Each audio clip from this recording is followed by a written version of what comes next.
বইয়ের মহলার চ্যানেলে আপনাদের স্বাগত। আজকে আপনাদের পড়ে শোনাবো মুসলিম সম্প্রদায়ের প্রধান বিভক্তি দ্বিতীয় দলের সম্পর্কে, অর্থাৎ শিয়া ও সুন্নি বিভক্তির শিয়া সম্প্রদায় সম্পর্কে। আমরা জানবো তাদের আকীদা বা বিশ্বাস, ঐতিহাসিক ভিত্তিপ্রস্তর ও তাদের খিলাফত প্রতিষ্ঠার পুঙ্খানুপুঙ্খ বর্ণনা। আর এই বইটি লিখেছেন এইচ.এম. শামসুর রহমান।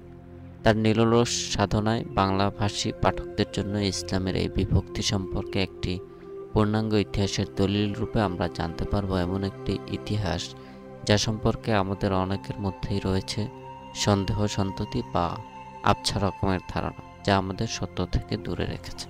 সুতরাং আশা করব সকলে বইটির অডিও ভার্সনটি শুনবেন। আশা করছি ভালো লাগবে। আজকে পড়ব বইটির প্রথম পর্ব। আপনাদের উৎসাহে বইটির বাকি পর্বগুলো দিতে আমাকে শক্তি যোগাবে, তাই সাবস্ক্রাইব, লাইক ও কমেন্ট করে পাশে থাকবেন। ধন্যবাদ।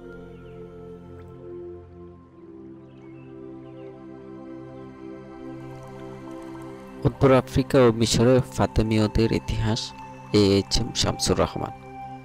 প্রথম অধ্যায়। ইসলাম এক ও অভিন্ন সৃষ্টির প্রথম থেকেই। আল কুরআন ঘোষণা করেছে, এবং তোমাদের এই যে জাতি, এ তো একই জাতি, আর আমি তোমাদের প্রতিপালক, অতএব আমাকে ভয় করো। কিন্তু মানুষ নিজেদের দিনকে বহুদা বিভক্ত করেছে, প্রত্যেক দলই নিজ নিজ মতবাদ নিয়ে সন্তুষ্ট। সুতরাং ওদের বিভ্রান্তিতে থাকতে দাও কিছু কালের জন্য। সূরা মুমিনুন 52-54। নিশ্চয় যারা দিনকে খণ্ড বিখণ্ড করেছে এবং অনেক দল হয়ে গেছে, তাদের সাথে আপনার কোনো সম্পর্ক নেই। সূরা আনাম 159। তোমরা সমবেতভাবে সুদৃঢ় মুষ্টিতে আল্লাহর রশিকে আঁকড়ে ধরো, দলে দলে বিভক্ত হইও না। সূরা Ali Imran 103। Islam appears first on the face of history as a purely Arab religion. Indeed, it is perfectly clear that the Prophet Muhammad, whilst intending it to be the one and only religion of the whole Arab race, did not contemplate its extensions to foreign communities. Throughout the land there shall be no second creed, was the Prophet's message from his deathbed, and this was the guiding principle in the policy of the early caliphs. মহানবী হযরত মুহাম্মদ সাল্লাল্লাহু আলাইহি ওয়াসাল্লাম তৎকালীন আরব জনসমাজকে এমন একটি জীবন উপহার দিয়েছিলেন যা ছিল তাদের অকল্পিত এবং অভাবিত, অথচ আকাঙ্ক্ষিত। সমাজ জীবনের সংঘাত, নারীর অবমাননা, ব্যভিচার, যৌন অপরাধ, মদজুয়ার দুঃসহ বেদনাক্লিষ্ট দীর্ঘ আরব জীবন ইসলামের বিপ্লবী সমাজ ব্যবস্থায় সম্পূর্ণরূপে পরিবর্তিত হয়ে যায়। পরিশীলিত শুদ্ধ জীবনে ফিরে আসে স্বস্তি, নিরাপত্তা ও শান্তি। নারী পুরুষ আশা আকাঙ্ক্ষায় এমন একটা জীবনের স্পর্শ পেল যা সম্মান, সম্ভ্রম ও স্ব অধিকার পুষ্ট। জীবনের এই বাঞ্ছিত বার্তা আরবের বাইরে ভাগ্যাহত মজলুম জনতার কাছে পৌঁছে দেবার জন্য তারা অধীর আগ্রহে প্রতীক্ষায় রইল। 11 হিজরির শুরুতেই বিশ্বনবী সাল্লাল্লাহু আলাইহি ওয়াসাল্লাম ইন্তেকাল হয় এবং 10 বছরের মধ্যেই ইসলামের মহান খলিফাগণ মহানবী সাল্লাল্লাহু আলাইহি ওয়াসাল্লামের প্রতিষ্ঠিত দিনকে, তার সমাজ দর্শনকে, অর্থনৈতিক মুক্তির পয়গামকে, সংস্কৃতি সভ্যতার পানিকে ও রাষ্ট্রীয় কাঠামোকে আরব সীমানা পেরিয়ে পৌঁছে দিল মিশর, সিরিয়া, মেসোপটেমিয়া এবং পারস্য ভূমিতে। শক্তিশালী রোমান ও পার্সিয়ান সাম্রাজ্য আরব বিজেতাদের নিকট পরাজয় স্বীকার করল। ইসলামের বিজয়ী পতাকা এশিয়া আফ্রিকা পার হয়ে ইউরোপেও পৌঁছাল। হিজরির প্রথম শতকেই 3 মহাদেশব্যাপী ইসলাম শাসন সুপ্রতিষ্ঠিত। এই সময় গ্রিক সভ্যতার, হেলেনিক সভ্যতার ও পার্শ্বিক সভ্যতার উত্তরসূরি বহু সংখ্যক মানুষে ইসলামের ছায়া তলে। সংখ্যা বৃদ্ধির ফলে আরবরা বেশ সংখ্যালঘুতে পরিণত হয়। শুধু সংখ্যা নয়, তাদের দর্শন, ভাব, ভাষা এবং সংস্কৃতির মিশ্র বিকাশ শুরু হয় ইসলামের তাঁবুর মধ্যে বসবাস করে। আরব অনারব সমাজ নৃতত্বে মিশ্রণ ঘটে, ফলে চিন্তার ক্ষেত্রে নিখুঁত আরব দর্শন যেন ধাক্কা খেতে শুরু করল। এ প্রসঙ্গে ও লেরি সাহেব অত্যন্ত দূরদৃষ্টি দিয়ে লক্ষ্য করেছেন যে within the first century of the Hijra, the Arabs themselves were in a numerical minority in the Church of Islam. The alien converts socially and intellectually developed in the culture of the Hellenistic world or of semi-Hellenistic Persia। ফলে চিন্তার লাগামহীন স্বাধীনতা, কুরআন ও হাদিসের ব্যাখ্যার বেপরোয়া প্রবাহ নব্য অনারব মুসলিমকে উৎসাহিত করল নানা পথ ও মতের অন্বেষায়। ভাববাদী, যুক্তিবাদী, উগ্রবাদী, মরমীবাদী, সূক্ষ্ম তত্ত্ববাদী প্রভৃতি দর্শন এক ও আভিজাত্য ইসলামকে যেন মিরাশি সূত্রে ভাগ বাটোয়ারায় মেতে উঠল। রাষ্ট্র, ধর্ম, দর্শন, সমাজ, অর্থনীতি, ইবাদত, বন্দেগী প্রভৃতি জীবনের পরিশুদ্ধ রূপটাই ইসলামের। মহানবী সাল্লাল্লাহু আলাইহি সাল্লাম এটাই সংগ্রামী জীবন দিয়ে জগৎবাসীকে উপহার দিয়েছেন। খণ্ডিত কোনো রূপ ও তার স্বাতন্ত্র্য একক জীবন দর্পণে ছিল না। রোমান বা পার্সিয়ান রাষ্ট্রের রাজ্য শাসন যে করত, ধর্মযাজক সে নয়। অর্থনীতি নিয়ে যে থাকত, দর্শন তার নয়। এমনই একটি লৌকিক ও ধর্মীয় বিভাজনে জীবনের রূপ নিয়েছিল, যা খ্রিস্টান সমাজে লক্ষণীয়। পোপ বা পাদ্রী নিশ্চয়ই রাজদণ্ড হাতে নেবে না, আর রাজাও গির্জার বেদিতে প্রবিষ্ট নয়। যেমন অর্থনীতিবিদ বা সমন্বয়কও সেখানে আসন নেবে না। সকলের ক্ষেত্রে চিহ্নিত, নির্দিষ্ট এবং একে অন্যের সীমানায় যেতে মানা। এই বিভাজন জীবন কিন্তু ইসলামে নেই।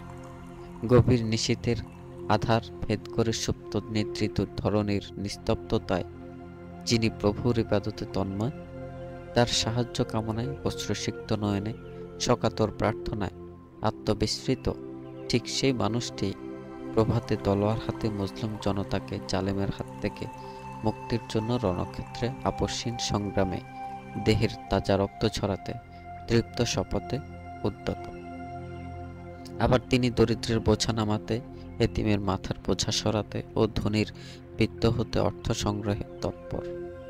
বিচারের আসনে যেমন তিনি, বক্তৃতার মঞ্চেও তিনি, অথচ একটি রাষ্ট্রের সর্বাধিনায়কও তিনি। তাহলে মুসলিমের জীবন তো ভাগ ভাগ করে নেবার নয়, কর্মে তিনি মহান, বর্ণে নয় বংশে। বংশীয় কৌলিন্য ও পৌরোহিত্য করার দুর্দমনীয় মোহ অভিজাতকে করে তোলে বেপরোয়া। ফলে বংশ নিয়েই তার গর্ব ও অহংকার।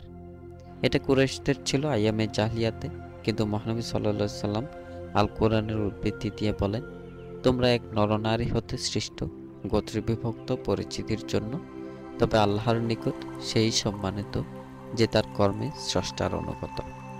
তিনি স্বয়ং বলেন, আরব অনারবের উপর যেমন শ্রেষ্ঠত্ব নেই, তেমনি কৃষ্ণবর্ণের উপর গৌরবর্ণেরও শ্রেষ্ঠত্ব নেই।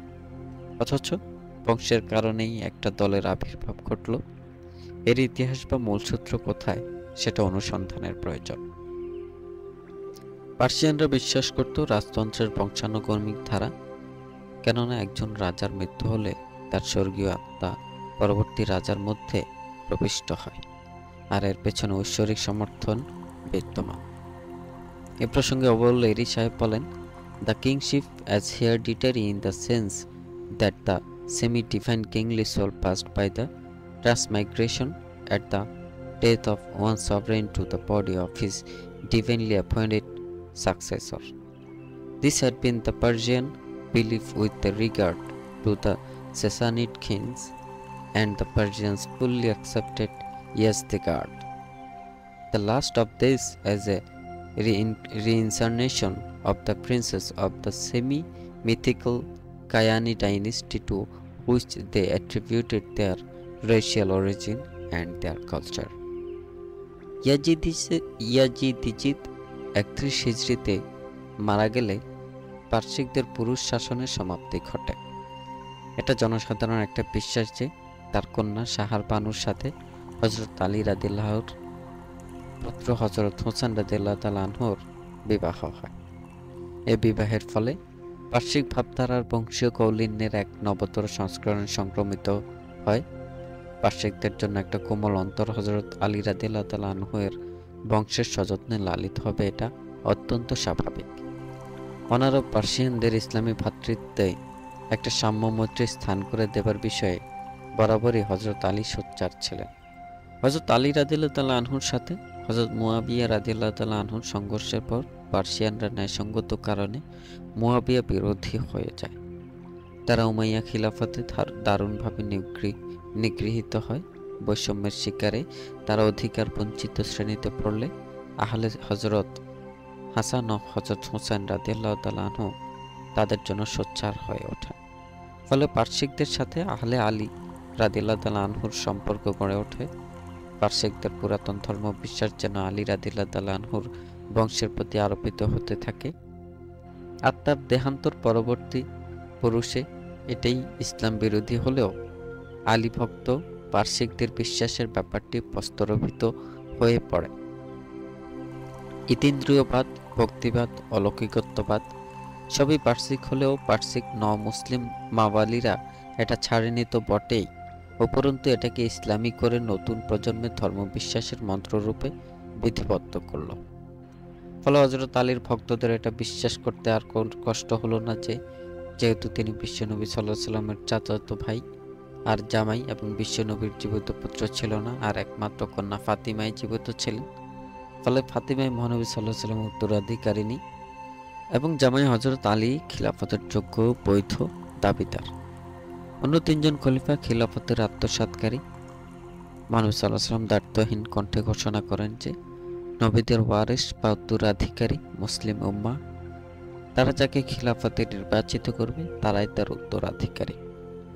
তাই মহানবী সাল্লাল্লাহু আলাইহি সাল্লাম বাণী অনুযায়ী হযরত আবু বকর, হযরত ওমর, হযরত ওসমান ও আলী রাদিয়াল্লাহু তাআলা আনহু জনগণ কর্তৃক নির্বাচিত খলিফা। এটাই সমগ্র মুসলিম উম্মাহর বিশ্বাস ও স্বীকৃতি। হযরত আলী রাদিয়াল্লাহু তাআলা আনহু কখনো তার তিনজন পূর্বসূরির বিরোধিতা করেননি, বরং তাদের সময়ে তাদের সহযোগিতা হয়ে মুসলিম শাসনের উল্লেখযোগ্য খিদমত করেছেন। পার্শ্বিক চিন্তাধারার প্রভাবে ইমামত বা রাজতন্ত্রের উত্তরাধিকারিত্ব পরবর্তী রাজা বা ইমামের মধ্যে স্বর্গীয় আত্মার প্রবেশ এবং তা ক্রমাগতভাবে বংশানুক্রমিক চলতে থাকবে, এটাই ফাতিমার বংশধরগণ সযত্নে ধর্মীয় বিশ্বাসের অঙ্গরূপে অত্যাবশ্যক মনে করেন। অথচ এমন যে কোনো বিশ্বাস ইসলামের মৌলিক অধিকার পরিপন্থী। ইমামত বা ঐশ্বরিক নেতৃত্ব ইসলামের নতুন আবিষ্কার।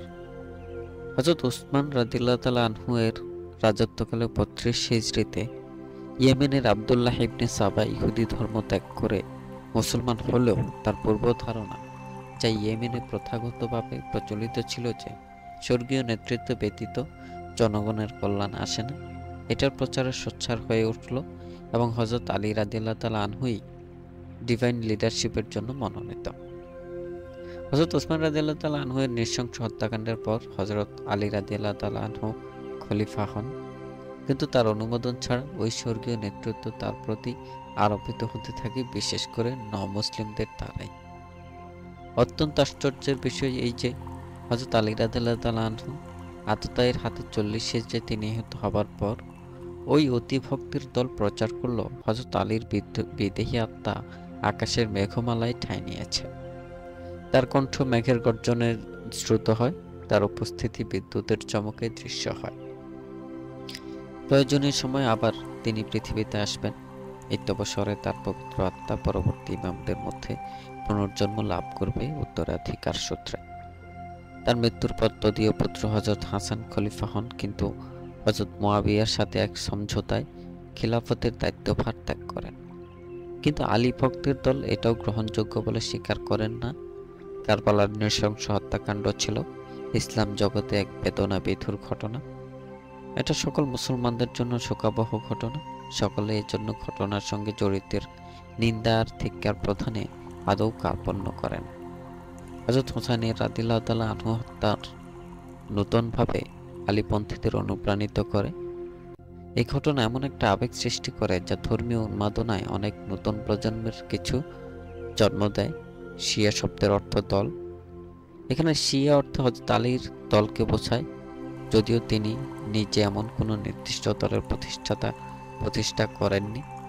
কারবালার পর এই দলের পৃথক সত্তা সরাসরিভাবে প্রকাশ ঘটে। হযরত হুসাইন রাদিয়াল্লাহু তাআলা আনহুর মৃত্যুর পর 3টি ধারা আলী বংশের মধ্যে প্রত্যক্ষ করা যায়। 1, যারা হযরত হাসান থেকে। 2, যারা হযরত হুসাইন থেকে। তারা উভয়ই হযরত আলী ও হযরত ফাতিমার সূত্রে নবী সাল্লাল্লাহু আলাইহি সাল্লামের নিকটতম আত্মীয় এবং উত্তরাধিকারী। কেননা মুহাম্মদ সাল্লাল্লাহু আলাইহি সাল্লাম এর কোনো জীবিত পুত্র সন্তান ছিল না। 3 মুহাম্মদ আল হানাফিয়া হযরত আলীর অন্য স্ত্রীর গর্ভজাত সন্তান থেকে। প্রথমত, হযরত হাসানের বংশধররা হিজরত করে মাগরিবে যায়, যা বর্তমানে মরক্কো, এবং সেখানে ইদ্রিসীয় বংশের সূচনা করে। মরক্কোর শরীফরাও এই বংশের। তারা শিয়াদের একটা নমনীয় দলই বলা যায়। তাদের মতবাদ প্রায় সুন্নিদের ন্যায়। এশীয় শিয়াদের ন্যায় পার্শ্বিক প্রভাবিত কোনো বৈদেশিক প্রথা বা আইনে তারা বিশ্বাসী নয়। এখানে একটা কথা বলা ভালো যে সুন্নি কারা। বিশ্বনবী সাল্লাল্লাহু আলাইহি ওয়াসাল্লাম নবুয়ত ও রিসালাতে যারা অকুণ্ঠ বিশ্বাসী, তার কথা কাজ ও মৌন সমর্থন ভিত্তিক, বিশুদ্ধ হাদিসে যারা বিশ্বাসী, যারা তার ব্যবহারিক জীবন নিজেদের জন্য অনুকরণীয় বলে দৃঢ় প্রতিজ্ঞা, যারা কুরআন ও হাদিসে অস্পষ্ট কিছু নেই, সবই সকল মুসলমানের জন্য মহানবী সাল্লাল্লাহু আলাইহি ওয়াসাল্লাম স্পষ্ট করে বলে গেছেন, যারা বিশ্বনবী সাল্লাল্লাহু আলাইহি ওয়াসাল্লামের মৃত্যুর পর তারই আদর্শে নিবেদিত 4 জন খলিফা হযরত আবু বকর, ওমর, ওসমান এবং আলী রাদিয়াল্লাহু তাআলা আনহুকে পরপর খিলাফতের বৈধ অধিকারী, কেউ কাউকে বঞ্চিত করে ক্ষমতা দখল করেননি, বরং সকলেই জনগণের ভক্তি, শ্রদ্ধা ও কুরআন হাদিসের ধারক বাহক হিসেবে জীবন অতিবাহিত করেছেন বলে বিশ্বাস করে তারাই সুন্নি। সর্বপ্রথম যে দলটি আলী বংশের পতাকা নিয়ে প্রকাশিত হলো তারা হলো মুহাম্মদ আল হানাফিয়ার। হযরত আলী রাদিয়াল্লাহু তাআলা আনহুর মুক্তদাস কাইসান হযরত হাসান ও হযরত হোসেনের রক্তের বদলা গ্রহণের জন্য জনগণকে সংগঠিত করে। তারা 4 জন ইমাম বা নেতাকে স্বীকৃতি দেয়। হযরত আলী, হযরত হাসান, হযরত হোসেন ও মুহাম্মদ হলেন সেই 4 জন বৈধ ইমাম। তাদের দাবি, হোসেনের মৃত্যুর পর ইসলাম জগতে মুহাম্মদ আল হানাফিয়া আইনত খলিফা এবং স্বর্গীয় মনোনীত ইমাম। অবশ্য মুহাম্মদের জীবদ্দশায় তার ভক্তদের এহেন কার্যকলাপকে তিনি স্বীকৃতি দেননি। 81 হিজরিতে তার মৃত্যুর পর কাইসানীয়গণ কাইসানের পুত্র আবু হাসিমকে ইমাম হিসেবে গ্রহণ করে। 98 হিজরিতে পুত্রহীন অবস্থায় তার মৃত্যু হলে তার দল মুহাম্মদ বিন আলী বিন মুহাম্মদ কে ইমাম হিসেবে গ্রহণ করে। যদিও তিনি আলী বংশীয় নন, মূলত এই শাখাই পরবর্তীকালে আব্বাসীয় বংশ হিসেবে 135 হিজরিতে বাগদাদে নূতন খিলাফত প্রতিষ্ঠা করে। শিয়াদের মধ্যে সর্বাপেক্ষা গুরুত্বপূর্ণ দলটি হলো যারা ইমাম হোসেনকে তৃতীয় ইমাম হিসেবে গ্রহণ করে এবং তার পুত্র আলী জয়নুল আবেদিনকে পরবর্তী উত্তরাধিকারী ইমাম রূপে স্বীকৃতি দেয়। পারস্যের রাজকীয় পরিবারের রাজকন্যা সাহার ভানুর গর্ভজাত সন্তান জয়নুল আবেদিন। ইমাম জয়নুল আবেদিনের মৃত্যুর পর এই দল দুভাগে বিভক্ত হয়ে যায়। একদল তার পুত্র জায়েদকে এবং অন্য দল তার অন্য পুত্র মুহাম্মদ আল বাকিরকে ইমাম রূপে গ্রহণ করে। ইমাম জায়েদের নামানুসারে জায়েদিয়া দল কিছু সময় ধরে উত্তর পারস্যে এবং পরে দক্ষিণ আরবে তাদের অস্তিত্ব নিয়ে টিকে থাকে। জায়েদ ওয়াসিল বিন আতা, যিনি মুতাজিলা ছিলেন, তার বন্ধু ও শিষ্য ছিলেন এবং মুক্তচিন্তার অধিকারী হিসেবে পরিচিত। শিয়াদের মধ্যে অধিকাংশই মুহাম্মদ আল বাকেরকে পঞ্চম ইমাম রূপে স্বীকৃতি দেয়। তার মৃত্যুর পর পুত্র জাফর আস-সাদিক ষষ্ঠ ইমাম হন। এবারও মতভেদ দেখা দেয়। মুহাম্মদ আল বাকের আর অপর পুত্র আবু মনসুরকে একদল ষষ্ঠ ইমাম রূপে ঘোষণা দেয়। আবু মনসুর আলী বংশের অন্যতম প্রথম ব্যক্তি যে দাবি করে যে ইমামই স্বর্গীয় অধিকার ভোগকারী এবং তাদের ভক্তরা এটা অত্যন্ত উগ্রভাবে প্রচার করে। তারা দাবি করেছে তাদের ইমাম আসমানে আরোহণ করে এলাহি নূরে আলোকিত হয়ে দুনিয়ার আগমন করেছেন। এ সময় সব উগ্রবাদী শিয়ারা বিশ্বাস করে যে হযরত আলীর আত্মাই তাদের ইমামের মধ্যে প্রবিষ্ট। আবার অনেকের বিশ্বাস যে আলী প্রকৃত নবী হযরত মুহাম্মদ সাল্লাল্লাহু আলাইহি ওয়াসাল্লাম সেটা অবৈধভাবে নিয়েছেন। নাউজুবিল্লাহ। অবশ্য মনসুরিয়া ক্ষুদ্র দল। অধিকাংশ শিয়ারা জাফর আস-সাদিককে ষষ্ঠ ইমাম হিসেবেই স্বীকৃতি দেয়। তিনি আব্বাসী আন্দোলনের সময় ছিলেন। হেলেনিক দর্শন ও বিজ্ঞানে তার যথেষ্ট বুৎপত্তি ছিল। তাকে বাতিনি মতবাদের প্রতিষ্ঠাতা বলা হয়। আল কুরআনের গূঢ় তথ্য কেবলমাত্র ইমামগণই জানেন, একথা প্রচার করা হয়। যেহেতু তারা স্বর্গীয় আলোয় দীপ্ত এবং প্রকৃত জ্ঞান তাদের নিকট অবতীর্ণ হয়, তিনি মনসুরের ন্যায় পরবর্তী উত্তরাধিকারীর মধ্যে আত্মপ্রবেশ করার দাবি করতেন। এসব কথা এই সময় ব্যাপকভাবে প্রচারিত হয়। এসব ইরানি ভাবধারা খুব জোরে সোরে শিয়াদের মধ্যে ছড়িয়ে পড়ে। 135 হিজরিতে বার্মিকি উজিররা খিলাফতে জেগে বসেন এবং 54 বছর ধরে ইরানি সংস্কৃতি দর্শন প্রচারে প্রচুর সাফল্য অর্জন করে। ইমাম জাফর আস-সাদিকের মৃত্যুর পর শিয়াগণ আবারও বিভক্ত হয়ে পড়ে। জাফর তার পুত্র ইসমাইলকে মনোনয়ন দেন, কিন্তু ভক্তরা যখন দেখল তাদের ইমাম মদ খেয়ে মাতাল হয়ে গেছে, তখন একদল তাদের আনুগত্য প্রত্যাহার করে জাফরের অন্য পুত্র মুসা আল কাজিমকে ইমাম রূপে ঘোষণা দিল। আরেক দল তাকে ইমাম রূপে মেনেই চলল। তাদের বক্তব্য হলো, যখন পিতা কর্তৃক ইমামত মনোনীত হলো তখন এটা মানতেই হবে, আর মদ্যপানকে স্বর্গীয় দ্যুতিতে বিচার করতে হবে। কুরআনে মদ্যপানের নিষেধাজ্ঞা সাধারণের জন্য, ইমামদের জন্য নয়, কেননা তারা অসাধারণ স্বর্গীয় ব্যক্তিত্ব। তবু অধিকাংশেরা মুসা আল কাজিমকে সপ্তম ইমাম রূপে স্বীকৃতি দিল। তিনি 183 হিজরিতে মারা যান। তার পুত্র আলী আর রিজা পরবর্তী ইমাম। সমকালীন আব্বাসীয় খলিফার হাতে তাকে খুবই নিগৃহীত হতে হয়। তবে খলিফা আল মামুনের কন্যাকে বিবাহ করে তিনি খলিফার অনুগ্রহ ভাজন হন। পরবর্তীকালে তাকে আব্বাসীয় খিলাফতের উত্তরাধিকারী হিসেবে চিহ্নিত করার জন্য খলিফা মামুনের চিন্তা ছিল, যদিও তা বাস্তবে নানা কারণে সম্ভব হয়নি। আলিয়ার রিজা অষ্টম এবং মোহাম্মদ আল জাওয়াদ নবম ইমাম, দশম ইমাম আলী আল হাদি, একাদশ ইমাম আল হাসান, দ্বাদশ ইমাম হলেন মোহাম্মদ আল মুনতাজির। ইনি 260 হিজরিতে সামারার মসজিদ থেকে অদৃশ্য হয়ে যান। তাকে আর দেখা যায়নি। তিনি এখনো জীবিত, আবার তিনি আসবেন, এটাই দ্বাদশ ইমামদের ধর্মীয় বিশ্বাস। যারা মুসা আল কাজিমের ইমামতকে স্বীকৃতি দেয় না, তারা ইমাম ইসমাইলকে সপ্তম ইমাম রূপে বরণ করে। ইমাম ইসমাইল পিতার জীবদ্দশায় 145 হিজরিতে মারা যান। ইমাম ইসমাইল মোহাম্মদ নামে এক পুত্র রেখে যান। যদি ইসমাইলের মৃতদেহ সকলের সম্মুখে দাফন করা হয় আল বাকিতে, তবুও অতিভক্তের দল মনে করেছে তিনি মরেননি, পশ্চাতে আছেন। আর যারা তার মৃত্যুকে স্বীকার করে নেয়, তারা বিশ্বাস করে যে তার পুত্র মুহাম্মদের উপর পরবর্তী ইমামত বর্তিয়েছে। তার আত্মা মুহাম্মদের মধ্যে ঠাঁই নিয়ে প্রকৃত প্রস্তাবে ইসমাইল ও মুহাম্মদ অভিন্ন সত্ত্বাধিকারী। পরবর্তীকালে ইসমাইল ও মুহাম্মদের উত্তরসূরিরা ইসমাইলিয়া বা সাবই বা সপ্তম ইমামিয়া নামে পরিচিত। ইসমাইলিয়া সম্প্রদায়। শুরুতে ইসমাইলীয়গণ স্বর্গীয় আত্মা, আত্মার অবতরণ, অবতারবাদ, আল কোরআনের বাতিনি অর্থ বোঝাবার ক্ষমতা কেবলমাত্র ইমামের প্রভৃতি মতবাদ বিশ্বাস ও প্রচারে যত্নবান হয়ে পড়ে। যদিও তারা অনেক কথা বিকৃত জাল করে মহানবী সাল্লাল্লাহু আলাইহি ওয়াসাল্লামের হাদিস নামে চালিয়ে দেয়, কিন্তু প্রকৃতপক্ষে উক্ত ধারণাগুলি গ্রিক দর্শন, ইরানি ভাবধারা এবং যুক্তিবাদ ও মুক্ত চিন্তার আবিষ্কার। শিয়া মাযহাবের প্রখ্যাত বিদ্বান আবু জাফর মুহাম্মদ ইবনে ইসহাক ইবনে ইয়াকুব আল কুলেনি রচিত গ্রন্থ আল কাফিকে তারা সহিহ বুখারীর সমমর্যাদা সম্পন্ন মনে করে। এই কিতাবের পড়াতে আল্লামা মহিউদ্দিন আল খতিব তোহফা ইসনা আশারিয়ার 115 পৃষ্ঠার টিকা আল কাফি গ্রন্থের 57 পৃষ্ঠার উদ্ধৃতি দিয়ে তিনি বলেন, আবু বাসির ইমাম জাফর আস-সাদিকের মাসহাফে ফাতিমা সংরক্ষিত আছে। তারা কি জানে মাসহাফে ফাতিমা কি? ওই মাসহাফে তোমাদের এই কোরআনের মতোই 3 গুণ আছে। আল্লাহর কসম, তাতে তোমাদের কোরআনের একটি অক্ষরও নেই। এমনই ধরনের অনেক মিথ্যা বানোয়াট কল্পনাপ্রসূত কথা আছে। ফাতেমীয় মতবাদগুলি সুবিন্যস্ত করে জনগণের সমর্থন লাভের জন্য একজন দক্ষ সংগঠকের আবির্ভাব ঘটে। তিনি হলেন আব্দুল্লাহ বিন মাইমুন। সদস্য সংগ্রহের বিষয় 7টি স্তরে বিভক্ত ছিল। কর্মীদের গুণগত মান বিচারে অত্যন্ত কঠোরতা অবলম্বন করা হতো এবং সেগুলি ছিল খুবই গোপনীয় ব্যাপার। ইসলামের সাথে তার সম্পর্ক ছিল কদাচিৎ, কিন্তু বহিঃপ্রভাব সবটাই। লেনপুল সাহেব মন্তব্য করেন এ বিষয়ে, In its inner essence, Shiism, the religion of the Fatimids, is not Mohammedanism at all.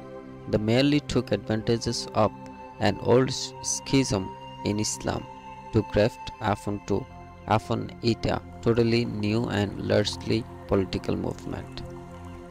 অভ্যন্তরীণ সত্তায় ফাতিমীয় ধর্ম শিয়া মতবাদ মোটেই মোহাম্মদী মতবাদ নয়। এটা একটা পুরাতন প্রশাখার সুযোগ নিয়ে ইসলামকে ব্যবহার করে সম্পূর্ণ নতুন প্রলেপ প্রদানের উদ্দেশ্যে রাজনৈতিক আন্দোলন রূপ। এখানে শিয়ামত সপ্তম ইমামে বিশ্বাসী দলকে বোঝায়। রাজনৈতিক আন্দোলন, নিছক খিলাফতের বিরুদ্ধে বীতশ্রদ্ধা সৃষ্টির মানসে অধ্যাপক নিকলসন সাহেব মনে করেন যে প্রচলিত শাসন ক্ষমতাকে উৎখাত করার জন্য আব্দুল্লাহ ইবনে মাইমুন অত্যন্ত গোপনে সমাজে প্রতিবাদী গোষ্ঠীর মনোভাবকে কাজে লাগিয়ে আপন লক্ষ্য পানে অত্যন্ত দূরদৃষ্টির সাথে শিয়া মতবাদকে ব্যবহার করা হয়। এ প্রসঙ্গে ওলেরি সাহেব মন্তব্য করেন যে undoubtedly the ideas involved in the Ismailian doctrines were totally subversive of the teachings of Islam. নিঃসন্দেহে ইসমাইলীয় ধ্যান ধারণা ইসলামের শিক্ষার সম্পূর্ণ বিরোধী এবং ক্ষতিকর। মূলত ইসলামের প্রকৃত শিক্ষা বিরোধী প্রচারণায় এই দলের দায়ীগণ ব্যাপৃত ছিল। আব্বাসীয়দের বিরোধী শক্তি হিসেবে ইসমাইলীয়গণ গভীর চক্রান্তে লিপ্ত ছিল। তবে এই কথাটি ঠিক যে ক্ষমতা গ্রহণের জন্য বা সিংহাসন দখলের জন্য শিয়াদের সমর্থন ও সহযোগিতা আব্বাসীয়গণ অকৃপণভাবে গ্রহণ করে আর ক্ষমতায় বসে তাদের দাবিকে প্রত্যাখ্যান করে সর্বতোভাবে। তবে তাদের মতবাদের কাঠামোতে অ্যারিস্টটলের দর্শন বা গ্রিক দর্শনের বিষয়কে ঠাঁই দিয়েছে ইসলামের উপর।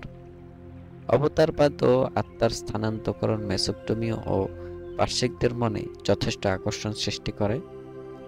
আইয়ামে জাহলিয়াতে এ ধারণা এই অঞ্চলে ব্যাপকভাবে প্রচলিত ছিল। আবু মুসলিমের আন্দোলন, বিয়া ফরিদ, ভণ্ডনবী, রাউন্দিয়া, রাজা পূজার দল, আল মুকান্না, খোরাসানের বস্ত্রাবৃত নবী, বাবা কাল খুররামি, স্বর্গীয় দেবতার অবতার প্রভৃতি ব্যক্তির আবির্ভাব ও কর্মপ্রণালী উক্ত ভাবধারারই পৃষ্ঠপোষক। সম্প্রতি বারবি আন্দোলন, যা আমেরিকাতেও ব্যাপ্তি লাভ করেছে, সবই অভিন্ন অবতারবাদ, জন্মান্তরবাদ এবং ভাববাদেরই সংস্করণ। শিয়াদের ইমামের মৃত্যুর পর তার নবজন্ম, পরবর্তী ইমামের মধ্যে অথবা ইমামের অন্তর্ধান বা লুকায়িত ইমাম লোকচক্ষুর অন্তরালে অপেক্ষা করছে সঠিক সময়ের জন্য। তারপর আবার তাদের আবির্ভাব ঘটবে যখন যথার্থ সময় আসবে। তাদেরই প্রতিনিধিত্ব করছে শাহ বা রাজা। আব্দুল্লাহ বিন মাইমুন কর্তৃক প্রচারিত শিয়া মতবাদ বিভিন্ন নামে প্রসার লাভ করে। ইসমাইলীয় ইমাম জাফর আস সাদিকের পুত্র ইসমাইলের নামানুসারে সাবাইয় সপ্তক ইমামীয় দল সেভেনার্স নামেও প্রচলিত, কারণ এরা ইমাম ইসমাইলকে সপ্তম ইমাম রূপে বিশ্বাস করে। সপ্তম ইমামী বিশ্বাসের পেছনে 7 সংখ্যার বিশেষত্বও তারা ব্যাখ্যা করে, যেমন 7 জন নবী, 7 জন ইমাম, 7 জন মাহাদি, 7টি স্তর। আবার অনেকে বলে যে ফাতেমীয় নামটি যুক্তিযুক্ত। তবে দ্বাদশ ইমামিয়াগণও ফাতেমীয়, জায়দিগণও ফাতেমীয়, অর্থাৎ হযরত আলী ও হযরত ফাতেমার বংশের যে কোনো শিয়া সম্প্রদায়ের জন্য ফাতেমী উপাধি বৈধ। আর একটা নাম হলো বাতেনি সম্প্রদায়। তবে এই নামটি অন্য শিয়ারাও ব্যবহার করতে পারে, কেননা সকলেই আল কোরআনের গোপন অর্থের কথা বলে। এদেরকে আবার কারামতিয়াও বলা হয়। তবে যারা বসরা কুফার মধ্যবর্তী সাওয়াদ এলাকায় কারমাতিয়ান নামে ইসমাইলিয়া মতবাদ প্রচার করত, কেবল তাদেরকে এই নামে অভিহিত করা হতো।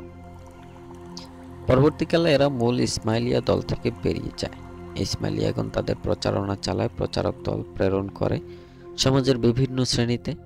এদেরকে দায়ী বলা হয়। এই দলের জনপ্রিয়তার মূলে ছিলেন আব্দুল্লাহ বিন মাইমুন।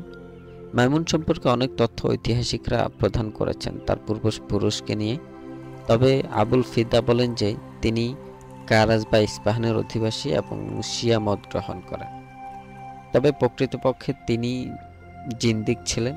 জিন্দিক তারা যারা মার্শিয়ন, বারডাইসান এবং মানির অনুসারী।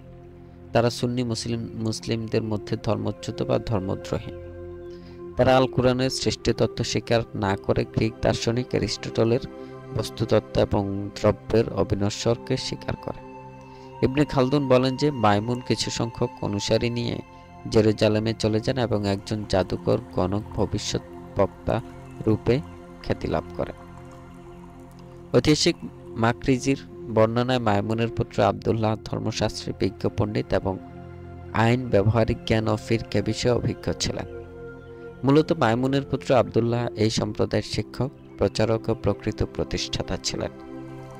ইসমাইলীয় মতবাদ সুসংগঠিত করা, মতবাদকে জোরালো যুক্তির উপর দাঁড় করানো, যুক্তিবাদ ও বস্তুবাদকে নিয়ে আল কোরআনের গুপ্ত রহস্য কেবলমাত্র ইমামদের জন্য জানা, এসব বিষয় নিয়ে নেতৃত্বকে অলৌকিক, স্বর্গীয় আলোকদীপ্ত করার কাজটি আব্দুল্লাহ অত্যন্ত যোগ্যতার সাথে করেন। তিনি মিজান নামে একখানা কিতাব রচনা করেন। আব্দুল্লাহ ও তার প্রচারকগণ আল কুরআন ও ইসলাম সম্পর্কে এমন কিছু অদ্ভুত প্রশ্ন তৈরি করে জনসমাজে রাখতেন যে তার উত্তর কেবলমাত্র স্বর্গীয় ইমামগণ ব্যতীত আর কারো জানা নেই। ওহীর জ্ঞান খুবই কঠিন। আল কুরআন সাধারণ মানুষের বোধগম্য নয়, ফলে এর ব্যাখ্যায় বিচিত্র মত ও দলের জন্ম হওয়া স্বাভাবিক। তবে সঠিক উত্তর ইমামদের নিকট রক্ষিত, আর ইমামগণ মাসুম নিষ্পাপ, অতএব তাদের জবাবও নির্ভুল। এভাবে জনসাধারণকে তারা বোঝাতো, কাবায় হজ করতে গিয়ে কঙ্কর নিক্ষেপ, সাফা ও মারোয়া পাহাড়ে দৌড়ানোর অর্থ কী, দোজখের শাস্তি আসলে কি, কেন ৭ দোজখ ৭ জমিন এবং সূরা ফাতিহাতে ৭ আয়াত সৃষ্টি করা হয়েছে। এমনইভাবে আরও প্রশ্ন এনে তারা জনগণকে হতভম্ব করত যে এসব উত্তর কোরআনে নেই এবং ইমাম ভিন্ন আর কেউ আর এর সঠিক উত্তর দানে সক্ষম নয়। আল কুরআন একজন ব্যাখ্যাকার ছাড়া বোঝবার জন্য অসম্পূর্ণ, আর এসব প্রশ্নের উত্তর বা সব গুপ্ত রহস্যের উত্তর আল্লাহ সকলের নিকট ব্যক্ত করেন না। কেবলমাত্র যারা বাছাই করার যোগ্য অঙ্গীকারবদ্ধ, অর্থাৎ যারা নিষ্ঠার সাথে শপথ করে বায়াত নেবে, তাদের নিকট রহস্য উন্মোচন করা হবে। এমনইভাবে অলীক কল্পকাহিনী ও গুপ্তকথার মোহ সৃষ্টি করে জনগণকে প্রলুব্ধ করত দলে আনার জন্য এবং দলভুক্ত হয়ে জানমাল কুরবানি করার শপথে দীক্ষিত করত। প্রথম স্তরে তারা বলে কুরআনের বাহ্যিক অভ্যন্তরীণ অর্থ আছে কিছু, ব্যক্ত আর কিছু গুপ্ত রহস্য আছে যা প্রকাশ সর্বসাধারণের জন্য নয়। দ্বিতীয় স্তরে তারা বলে প্রচলিত ইমাম ইসলাম গ্রহণ করে মানুষ ভুলের মধ্যে পড়ে আছে। একজন প্রকৃত যোগ্য শিক্ষক ছাড়া আল্লাহর সন্তুষ্টি অর্জন সম্ভব নয় এবং সেই শিক্ষক গুপ্ত বিষয়ে অবহিত। তৃতীয় স্তরে দায়ীগণ প্রচার করে যে সেই শিক্ষকের গুণাবলী কি হবে। নিশ্চয়ই তারা স্বর্গীয় আলোকপ্রাপ্ত স্বর্গীয় মনোনীত ৭ জন ইমাম হযরত আলী থেকে ইমাম জাফর আস-সাদিক এবং সপ্তম ইমাম ইসমাইল অথবা তার পুত্র বা পৌত্র মুহাম্মদ, এবং তারা অভিন্ন আত্মার অধিকারী। আর জাফর আস-সাদিকই অভ্রান্ত সঠিক গুপ্ত রহস্যের জ্ঞান ইসমাইলকে দিয়েছেন, মুসা আল কাজিমকে নয়। চতুর্থ স্তরে জগৎকে ৭টি যুগে বিভক্ত করে প্রত্যেক যুগে একজন করে নবী ও তার সহকারী দিয়েছেন, যেমন হযরত মুহাম্মদ সাল্লাল্লাহু আলাইহি ওয়াসাল্লাম আর তার সহকারী নবী হযরত আলী, এবং সপ্তম আল কাইয়্যিম আর তার সহকারী আব্দুল্লাহ। পঞ্চম স্তরে এটাই শিক্ষা দেওয়া হতো যে প্রচলিত ইসলাম ক্ষণস্থায়ী এবং অনুল্লেখযোগ্য। বাহ্যিক রূপের স্থলে গোপন তত্ত্ব উপলব্ধির জন্য অনুসারীদের অনুপ্রাণিত করা হতো। ষষ্ঠ স্তরে কাউকে প্রবেশাধিকার দেওয়া হতো না যতক্ষণ না সে গোপনীয়তা রক্ষার জন্য পরীক্ষিত প্রতিজ্ঞাবদ্ধ না হতো। ইসলামের বাহ্যিক ক্রিয়াকলাপ, নিয়মনীতি, রীতি পদ্ধতি বা অনুশাসন সবগুলি বাতিল বলে স্বীকৃতি দিতে হতো। সালাত, সিয়াম, হজ এবং অন্যান্য মৌলিক বিধানগুলিও পরিত্যাগ করার সবক দেওয়া হতো। তবে লোক দেখানোর জন্য অথবা সামাজিক কানুন রক্ষার্থে ওইগুলি হালকাভাবে পালন করার এখতিয়ার ছিল। এই স্তরে অ্যারিস্টটল, প্লেটো, পিথাগোরাস ও অন্যান্য দার্শনিকদের দর্শন আলোচনা করা হতো এবং প্রশংসা করা হতো। সপ্তম স্তরে হাতে গোনা কয়েকজন মাত্র স্থান দেওয়া হতো, তারা খুবই উঁচু স্তরে নির্বাচিত মনে করা হতো। এই স্তরে সৃষ্টিতত্ত্বের গুরু রহস্য, যুক্তিবাদ ও দর্শনের জটিল বিষয়গুলি আলোচিত হতো। তারা সুযোগ মতো আল কোরআনের সংশ্লিষ্ট আয়াতের ব্যাখ্যা করত সম্পূর্ণ নিজেদের দৃষ্টিভঙ্গি থেকে এবং বিশ্বাসের আঙ্গিকে। এটাই ছিল দায়ীদের প্রচার কার্যের নিপুণতা ও চতুরতা। দায়ী বা প্রচার দল অবস্থা বুঝে প্রচার কাজ চালাত। কোন সময় ধর্ম, রাজনীতি, অর্থনীতি, গোত্র, সম্প্রদায় বা জাতীয় বিষয়ে, আবার কোনো সময় গোপন রহস্যের কথা বলে লোকদের আকর্ষণ সৃষ্টি করে। হতে পারে সেগুলি আজগুবি, বানোয়াট অথবা পৌরাণিক। আরবদের নিকট ইরানীদের দোষ ত্রুটির কথা, আর ইরানীদের নিকট আরব খলিফাদের সমালোচনা করত। সত্যি কথা বলতে কি, আব্দুল্লাহ বিন মাইমুনের সাংগঠনিক ক্ষমতা ছিল অতুলনীয়। তার নির্দেশ ছিল দায়ীদের প্রতি সুন্নিদের নিকট খলিফাদের গুণকীর্তন, শিয়াদের নিকট হযরত আলী, হযরত ফাতিমা রাদিয়াল্লাহু তাআলা আনহুর উচ্ছ্বসিত অতি মানবীয় প্রশংসা করা, খ্রিস্টান ইহুদিদের নিকট মুসলমানদের সমালোচনা করা। এমনইভাবে প্রচারক দলদের জন্য প্রতিটি ধর্মীয়, সামাজিক, অর্থনীতি ও দার্শনিক বিষয়ে প্রচুর জ্ঞানের অধিকারী হওয়া আবশ্যক ছিল।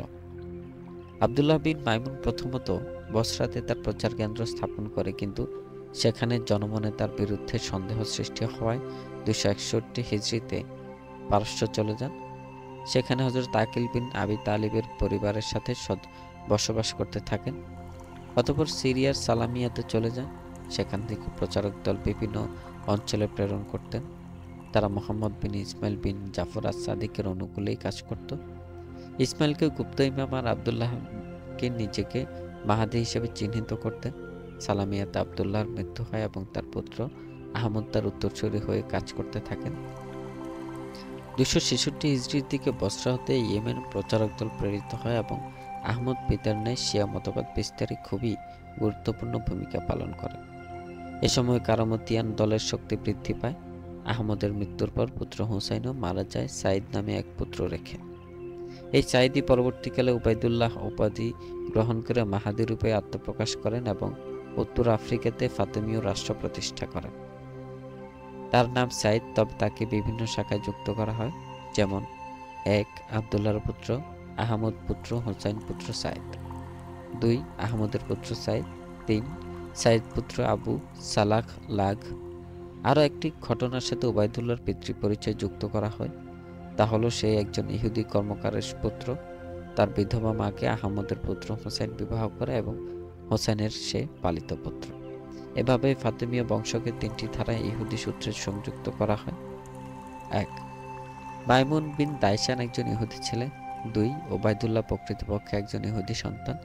3 ইবনে কিল্লিসও একজন ইহুদি সন্তান, যিনি ফাতেমীয় সরকার সুগঠিত করতে যথেষ্ট সাহায্য করেছেন এবং মিশর আক্রমণে তার উৎসাহ ছিল উল্লেখযোগ্য।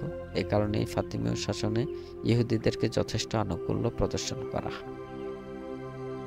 আরও একটা বিষয় দৃষ্টি দেওয়া যাক, সেটা হলো ওবায়দুল্লাহ আল মাহাদি বা আবদুল্লাহ বিন মাইমুন প্রতিষ্ঠিত ফাতেমীয় বংশটির সাথে ফাতেমীয়দের রক্তের যোগসূত্র কোথায়।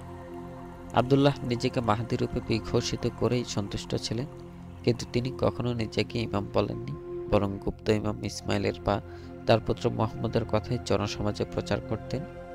ঐতিহাসিকগণ ফাতেমীয়দের প্রতিষ্ঠিত বংশকে কতটুকু হযরত আলীর বংশে যুক্ত সে বিষয়ে যথেষ্ট সমালোচনা করেছেন। আবুল হাসান মুহাম্মদ মাসাভি সাধারণত রাজি নামে খ্যাত। তিনি বাগদাদে জন্মগ্রহণ করেন 359 হিজরিতে আর মারা যান 406 হিজরিতে। তিনি নিঃসন্দেহে আলী রাদিয়াল্লাহু তাআলা আনহুর পুত্র হুসাইন রাদিয়াল্লাহু তাআলা আনহুর বংশধর, আর তাকে সরকারিভাবে হযরত আলীর বংশতালিকা সংরক্ষক হিসেবে গণ্য করা হয়। তিনিও ফাতেমীয় শাসকদের বংশতালিকা আলী বংশীয় দেখাতে অস্বীকার করেছেন, যদিও এটা রাজনৈতিক বিরোধী মতবাদ বলে সমালোচিত হয়েছে। মিশরীয় ইতিহাসের প্রবক্তা মাকরেজি, যিনি ফাতেমীয় পন্থী বলে পরিচিত এবং নিজ সৈয়দ বংশের উত্তরসূরি বলে গর্বিত, তিনিও ফাতেমীয় রাজ্যে আলী বংশীয় সেটা বলায় অনেক আপত্তি করেছেন। আবদুল্লাহ বিন মাইমুনকে আলী বংশের সাথে যুক্ত করে মূল ফাতেমীয় বংশতালিকায় একটা পোস্টমর্টেম করা হয়েছে। আবদুল্লাহ ইবনে মাইমুনের পৌপুত্র সাইদ ওরফে উবাইদুল্লাহ আল মাহাদি যখন আফ্রিকাতে ফাতেমীয় বংশের শাসন কায়েম করলেন, তখন ঐতিহাসিক এবং বংশতালিকাবিদগণের দৃষ্টিপথে এলো একটা বড় রকমের কৌতূহল। এই কৌতূহল নিবৃত্তির জন্য 9 প্রকারের মতামত পাওয়া গেল। প্রথম মত, ষষ্ঠ ইমাম জাফর আস-সাদিক পুত্র ইসমাইল পুত্র মুহাম্মদ, অতঃপর জাফর আল মুসাদ্দিক, অতঃপর মুসা আল হাবিব, অতঃপর উবাইদুল্লাহ। এখানে আবদুল্লাহ এবং আহমদ অনুপস্থিত। দ্বিতীয় মত, জাফর আস-সাদিক, মুহাম্মদ, অতঃপর আবদুল্লাহ আর রিজা, আহমদ আল ওয়াফি, আল হুসাইন আত-তৌকি, উবাইদুল্লাহ আল মাহাদি। এটা ইবনে খাল্লিকান ও ইবনে খালদুনের মতে সরকারি মত। এখানে আবদুল্লাহ আহমদের পিতা গুপ্ত ইমাম মুহাম্মদের পুত্র হিসাবে দেখানো হয়েছে, মামুনের পুত্র হিসাবে দেখানো হয়। অথচ ঐতিহাসিক তাবারি বলেন যে মুহাম্মদ বিন ইসমাইলের আবদুল্লাহ নামে কোনো পুত্র ছিল না। তৃতীয় মত, মাইমুন গুপ্ত ইমাম মুহাম্মদের পুত্র, অতঃপর আবদুল্লাহ মুহাম্মদ উবাইদুল্লাহ আব্দুল ফিদার মতো এটা। সপ্তম ইমামের পুত্র হিসেবে মাইমুনকে দেখানো সত্যি অবাস্তব ও অসম্ভব। চতুর্থ মত, জাফর আস-সাদিক পুত্র ইসমাইল পুত্র মুহাম্মদ, অতঃপর ইসমাইল আহমদ ও ওবাইদুল্লাহ। মুহাম্মদের 3টি পুত্র ছিল, ইসমাইল, দ্বিতীয় জাফর ও তৃতীয় ইয়াহিয়া। আহমদ নামে ইসমাইলের আর একটি পুত্র ছিল, যে আল মাগরিবে বসবাস করত। পঞ্চম মত, ইসমাইল মুহাম্মদ ইসমাইল, দ্বিতীয় মুহাম্মদ আহমদ আবদুল্লাহ, মোহাম্মদ হোসাইন আহমদ ওবায়দুল্লাহ আল মাহাদি। শিয়া দলের দারাজি উপদল কর্তৃক প্রদত্ত এটাই ফাতেমীয় বংশ তালিকা।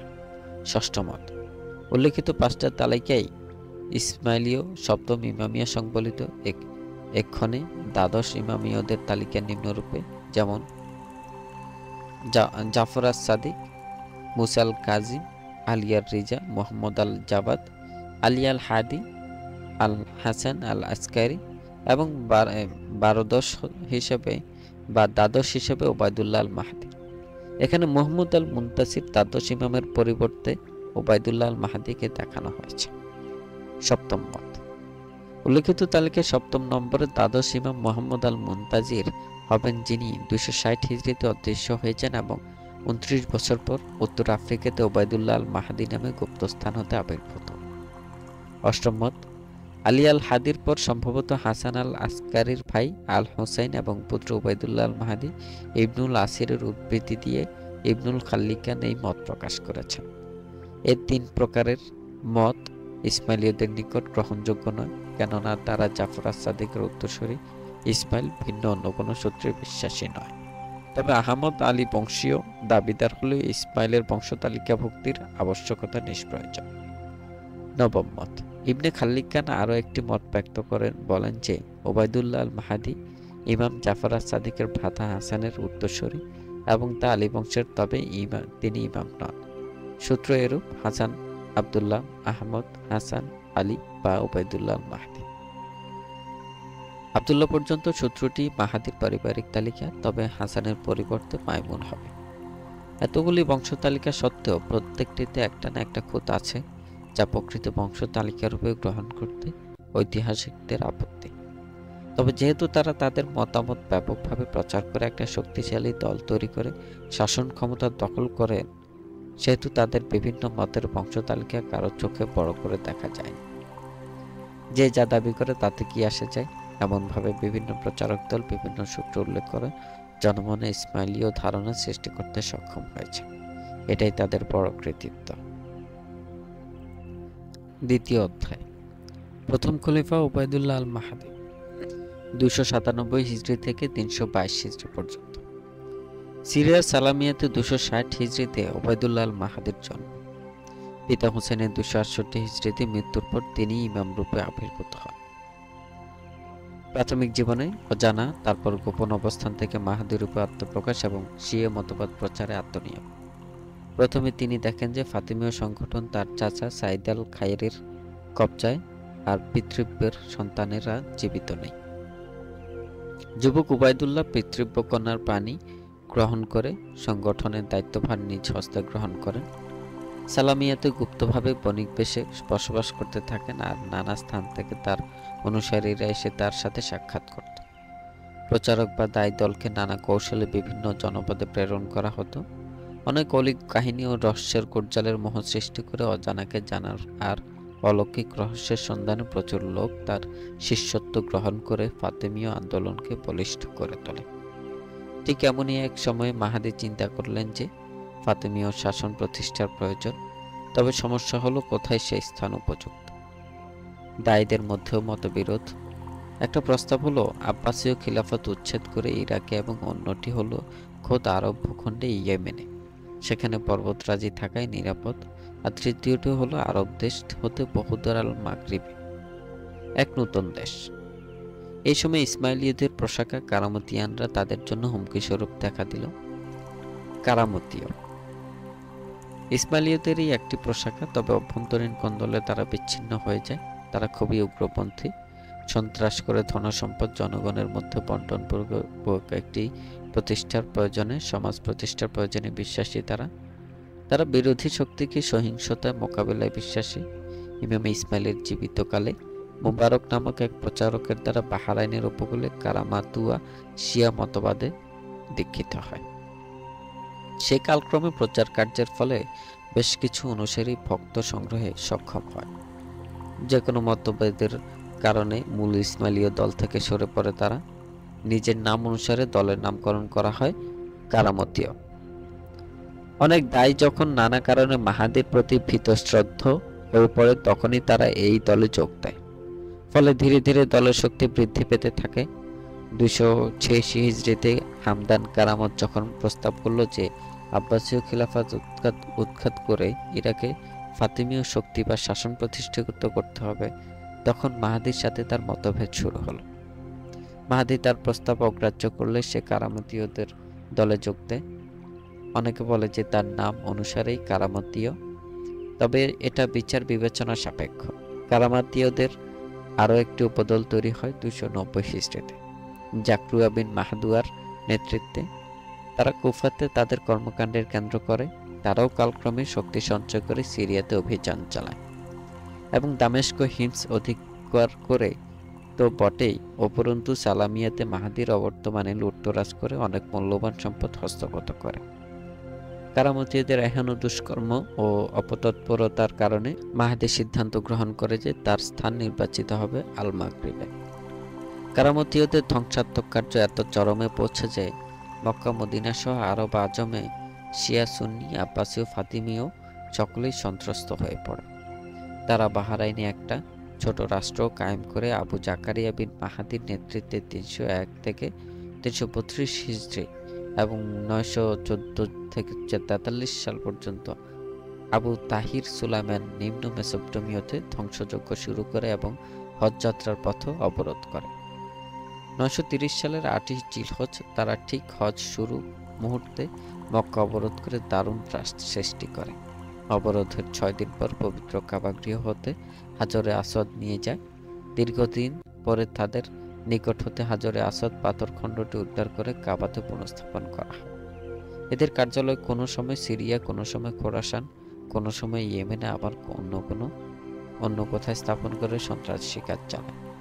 তাদের রাজনৈতিক, ধর্মীয় এবং দর্শন সম্পর্কে বিস্তারিত বর্ণনা ইসলামী বিশ্বকোষে দ্রষ্টব্য।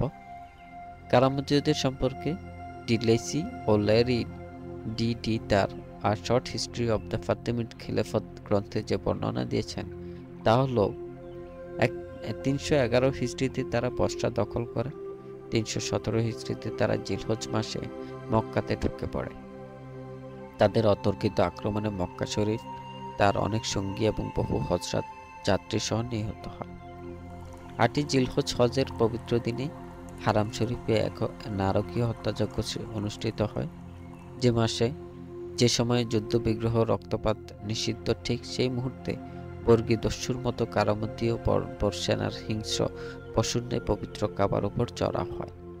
হজযাত্রীদের লাশ দিয়ে জমজম কূপ ভর্তি করে ফেলে। আল্লাহর ঘরের দরজা নির্মমভাবে ভেঙে চুরমার করে। পবিত্র কাবার গেলাফ ছিঁড়ে টুকরো টুকরো করে। পবিত্র হজের আসওয়াদ কাবার প্রাচীর থেকে খুলে ফেলে। অতঃপর তাদের রাজধানী হাজারে নিয়ে যায়। অলিয়ারি সাহেব এহেন মর্মান্তিক দৃশ্যের যে বর্ণনা তার ভাষায় ব্যক্ত করেছেন তা হল, never in the history of Islam has there been sacrilege at the comparable to this, and never before had the Karamatian advertised so boldly their contempt for the Muslim religion. পৃষ্ঠা নম্বর 86।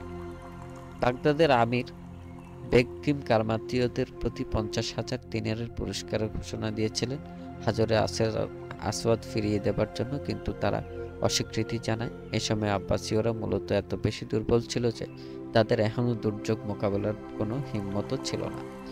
ঐতিহাসিক ইবনে খাল্লিকান ইবনুল আসিরের উদ্ধৃতি দিয়ে বলেন যে এই ঘটনার পর কায়রোয়ান থেকে ফাতিমীয় খলিফা মাহাদি কারামতীয়দের একটা পত্র লেখেন।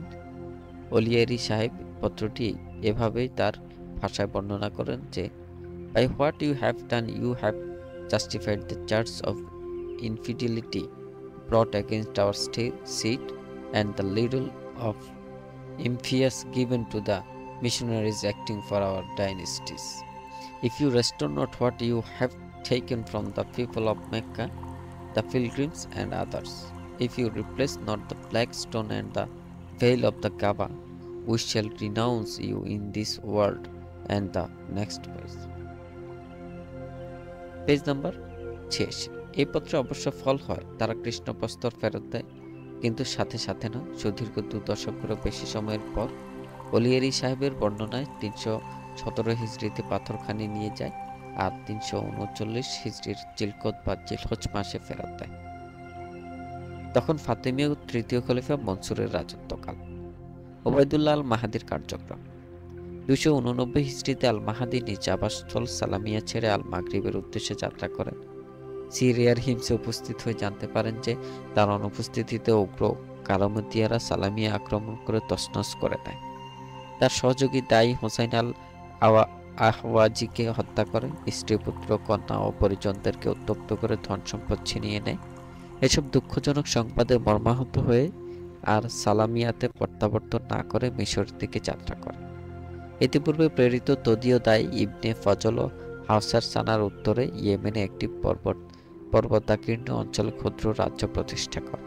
কিন্তু কারমতীয়রাও ইয়েমেনে সন্ত্রাস চালাতে থাকে, বিধায় আল মাহাদি ইয়েমেনে যাবার পরিকল্পনাও ত্যাগ করে। প্রতিকূল অবস্থায় নিজেকে প্রতিষ্ঠিত করা নিতান্ত ঝুঁকিপূর্ণ, যেহেতু প্রতিবন্ধকতা তাদেরই স্বজনদেরই সৃষ্ট। মিশর অবস্থানকালে তার দুজন বিশ্বস্ত দায়ী ভ্রাতৃদ্বয়ের অন্যতম আবু আবদুল্লাহকে ইয়েমেনে প্রেরণ করেন। কিন্তু আবু আবদুল্লাহ তথ্য অবগত হয়ে আবদুল্লাহর ভ্রাতা আবু আব্বাসের সঙ্গে সলা পরামর্শ করে চূড়ান্ত সিদ্ধান্ত গ্রহণ করেন যে আর আরবে নয়, খোদ মাগরিবে ফাতেমীয় খিলাফত প্রতিষ্ঠা করতে হবে। আবু আবদুল্লাহকে তাই মাগরিবের প্রয়োজনীয় ব্যবস্থাদি গ্রহণের জন্য প্রেরণ করা হয়। এদিকে মাহাদির প্রধান সহযোগী দায়ী ফিরোজ আল মাগরিবি খিলাফত প্রতিষ্ঠার ব্যাপারে আদৌ সম্মত হননি। সে নারাজ হয়ে মাহাদি বিরোধিতা করে ইয়েমেনে গমন করে। সেখানে দারুণ উত্তেজনা সৃষ্টি করে, কিন্তু সে তার উদ্দেশ্যে পৌঁছাতে ব্যর্থ হয় এবং বিরোধীদের সাথে সংঘর্ষে নিহত হয়। এমনিভাবে আল মাহাদিকে অনেক পরীক্ষিত একনিষ্ঠ সহযোগীকে হারাতে হয়। তথাপিও তার ভক্তের অভাব হয়নি, যেমন তেমনি প্রচার কার্য স্থগিত হয়নি। ফলে দিনে দিনে শক্তি বৃদ্ধি পেতে থাকে। উত্তর আফ্রিকায় বারবার গোত্র। মরক্কো এবং আলজেরিয়া ও মরিতানিয়ায় আটলান্টিক ও ভূমধ্য সাগর কূলে গহীন বনানীর পার্বত্য এলাকাগুলি সর্বদা দুর্ভেদ্য ও জনবিরল ছিল। এখানকার উপজাতিরা এসব অঞ্চলে বসবাস করতে অভ্যস্ত। নগর সভ্যতা তাদের নাগালের বাইরে হলেও নানাবিধ কারণে তারা জঙ্গল ত্যাগ করতে সাহসা সম্মত হতো না। আমরা ইতিপূর্বে খলিফা আল ওয়ালিদের রাজত্বকালে গভর্নর সেনাপতি মুসা বিন নুসাইরের কার্যক্রমে অঞ্চলে প্রত্যক্ষ করেছি। পার্বত্য এলাকাবাসীরা বারবার গোত্রভুক্ত, তারা শহরমুখী ছিল না এবং সভ্য সমাজে তাদের আনতে সেনাপতি মুসা ও আরব সেনাদের অত্যন্ত হিকমতের সাথে কাজ করতে হয়েছে। তরবারে বিফল হলেও প্রচার আর বিনয়, সৌহার্দ্য ও সহমর্মিতায় জয় হয়েছে ইসলামের উড্ডীন পতাকার। সেই বারবার গোত্রভুক্ত তারিফ বিন মালিক ও তারিক বিন জিয়াদের রণকৌশল আর বাহুবলে স্পেনের রাজা রোডারিক বাহিনী পরাজিত হয়। সেই 8ম শতকের পাদদেশ থেকে 10ম শতকের পাদদেশে এসে ফাতেমীয়দের ইতিহাস নতুন করে বারবার উপজাতীয়দের পার্বত্য অঞ্চলগুলি আবারও বিশ্ববাসীর দৃষ্টিপথে এলো। এই দুদেশ বছরের মধ্যে উমাইয়া, আব্বাসীয়, আগলাবীয়, ইদ্রিসীয় অন্যান্য বহু মানুষের পদভারে এই অঞ্চল চঞ্চল হয়ে উঠেছিল। অনেক প্রকাশ্য গুপ্ত আন্দোলনকারীর প্রাণ ভয়ে পালিয়ে নিরাপদ আশ্রয় খুঁজেছে এই অঞ্চলে। পলাতকের নিরাপদ আশ্রয়ভূমি হিসেবে এটা ব্যবহৃত। খারেজিরাও এখানে, আবার শিয়ারাও এখানে। আবু আবদুল্লাহ যখন ইয়েমেন থেকে প্রত্যাবর্তন করেছিলেন, সে সময় উত্তর আফ্রিকার কাদামা গোত্রের হজ ব্রত পালনকারী কিছু সংখ্যক ব্যক্তির সাথে তার সাক্ষাৎ ঘটে। তাদের সাথে আল মাগরিবে যান মাহাদির নির্দেশে। এ সময় আল মাগরিব আগলাবীয় শাসনে ছিল। রাজধানী কায়রোয়ান। আবু আবদুল্লাহ যোগ্য সংগঠক, প্রচারক ও সেনানায়ক ছিলেন। তিনি 2 লাখ সৈন্য সংগ্রহ করেন। সেখানে সব শিয়াদের ঐক্যবদ্ধ শক্তিতে পরিণত করে আগলাবীয় শেষ সুলতান জিয়াদাতুল্লাহ কে রাকাদায় দারুণভাবে পরাজিত করে। এই সমুদয় ঘটনা আল মাহাদি অবহিত ছিলেন। কিন্তু তখন আব্বাসীয় শাসন চলছে এবং ফাতেমীয়দের প্রতি তারা খুবই ক্রোধান্বিত। আল মাহাদি মিশর থেকে ত্রিপলি এবং সেখান থেকে আল মাগরিবের পথে সিজিল মাসা হতে এলে তাকে গ্রেপ্তার করা হয়। কিন্তু এ সংবাদ অতি শীঘ্রই আবু আবদুল্লাহ জানতে পেরে বিরাট সেনাবহর নিয়ে সিজিল মাসা আক্রমণ করেন। তারপর মাহাদিকে উদ্ধার করে 297 হিজরি মোতাবেক 909 সালে মাহাদিকে ফাতেমীয় খলিফা হিসেবে ঘোষণা করে। 1910 সালের জানুয়ারি মাসে কায়রোয়ান মসজিদে আমিরুল মুমিনিন হিসাবে তার নামে খুতবা পঠিত হয় এ কথা লেনপোল সাহেব তার হিস্ট্রি বইতে লেখেন। I history of Egypt under the Saracens এর 96 পৃষ্ঠায় উল্লেখ করেন যে আফ্রিকাতে আগলাবীয়রাই ছিল সুন্নি। আবু আবদুল্লাহ আল শে অত্যন্ত সাফল্যের সাথে সুন্নি খিলাফত ধ্বংসের এই দুরূহ কার্যটি করার ফলে প্রথমবারের মতো শিয়া খিলাফত আল মাগরিবে বা উত্তর আফ্রিকাতে প্রতিষ্ঠিত হয়। ওবায়দুল্লাহ আল মাহদি ইমাম বা খলিফা রূপে বিঘোষিত হলে তাকে ফাতেমীয় বংশধর রূপে গ্রহণ করা হয়। ইতিপূর্বে আলোচিত হয়েছে ফাতেমীয় পূর্বসূরীদের বংশানুক্রমিক ইতিহাস। ঐতিহাসিকদের মধ্যে ইবনুল আসির, ইবনে খালদুন এবং আল মাকরিজি প্রমুখ ওবায়দুল্লাহ আল মাহদিকে ফাতিমীয় বংশজাত বলে উল্লেখ করলেও ঐতিহাসিক ইবনে খাল্লিকান, ইবনে ইজহারি, আস-সুয়ুতি, ইবনে তাজরি বারদি প্রমুখ ফাতিমীয় বংশোদ্ভূত নয় বলে দৃঢ় মত প্রকাশ করেন। তবে এ বিষয়ে দেরিতে হলেও আব্বাসীয় খলিফা আল কাদির বিল্লাহ প্রখ্যাত সুন্নি ও শিয়া মনীষীদের স্বাক্ষরযুক্ত একটি ফতোয়া 111 সালে প্রকাশ করে বলেন যে তার প্রতিদ্বন্দ্বী মিশরীয় ফাতিমীয় খলিফা আল হাকিম হযরত ফাতিমার বংশ হতে আসেননি, বরং ধর্মচ্যুত দাইসান হতে তার পূর্বপুরুষ আগত। আবু আবদুল্লাহ আল এর শেষ দিনগুলি তার ইচ্ছার বিরুদ্ধে কেটেছে। ওবায়দুল্লাহ আল মাহাদিকে শাসন কার্যে বসিয়ে তিনি রাজ্য শাসনের যে পরিকল্পনা দেন তা মাহাদি প্রত্যাখ্যান করেন। শুধু তাই নয়, আগলাবীয় পরিত্যক্ত ধন সম্পদগুলিও মাহাদি হস্তগত করেন। শাসন পূর্বে সরকারের নীতিতে চলতে থাকে। আবু আবদুল্লাহ ও তার প্রধান দায়ী ফিরোজ শিয়া মতবাদে দীক্ষিত এবং ফিরোজ কারামতীয় দলে যোগদান করলেও তার প্রতি আবু আবদুল্লাহর প্রভাব ছিল বিধায় কারামতীয়দের ধারণা মোতাবেক মাহাদিকে ভূসম্পত্তি গোত্রের মধ্যে বিলিবণ্টন করে শাসিত গোত্রের স্বাধিকার প্রদানের পরামর্শ দিলে মাহাদি তা প্রত্যাখ্যান করেন। মাহাদি আবু আবদুল্লাহ ও তার ভাইকে বিরোধী চক্র হিসেবে চিহ্নিত করে তাদের অতীতের মূল্যবান অবদানকে বেমালুম বলে 898 হিজরিতে হত্যা করেন। তাদের দাফন অনুষ্ঠান জনসমাবেশে মাহাদি তাদের উভয়ের উচ্ছ্বসিত প্রশংসা করেন, কিন্তু তাদের সাম্প্রতিক ক্রিয়াকলাপেরও নিন্দা করেন। এইভাবে আবু আবদুল্লাহ আল শির জীবনের পরিসমাপ্তি ঘটে। আল মাগরিব ব্যতীত ফাতেমীয় মতবাদ ইয়েমেনে, সিন্ধু, পারস্য প্রভৃতি অঞ্চলে বেশ প্রভাব বিস্তার করে। আবু আবদুল্লাহর মৃত্যুর পর কদিন ইবনে নুমান নামক দাই আল মাহাদির প্রধান উপদেষ্টা রূপে কাজ করতে থাকেন।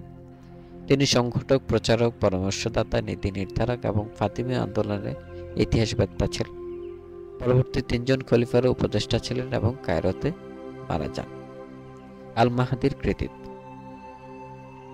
ওবায়দুল্লাহ আল মাহাদি প্রাথমিকভাবে আগলাবীয় রাজধানী কায়রোয়ানের রাকাদায় স্বীয় কার্যালয় স্থাপন করেন। নিজেকে শাসন কার্যে সুপ্রতিষ্ঠিত করে 2 বছরের মধ্যেই তিনি সমগ্র আফ্রিকা ভূখণ্ডে ফাতিমীয় প্রভাব বিস্তার করেন। মরক্কোর ইদ্রিসীয় শাসন অঞ্চল হতে সুদূর মিশর পর্যন্ত তার শাসন পরিব্যাপ্ত হয়। 914 সালে তিনি আলেকজান্দ্রিয়া দখল করেন। সিসিলিতে গিতামা গোত্রের একজন গভর্নর নিয়োগ করেন। এই সময় স্পেনের দস্যু রাজ প্রবল শক্তিধর ওমর ইবনে হাফসুনের সাথে যোগাযোগ রাখেন।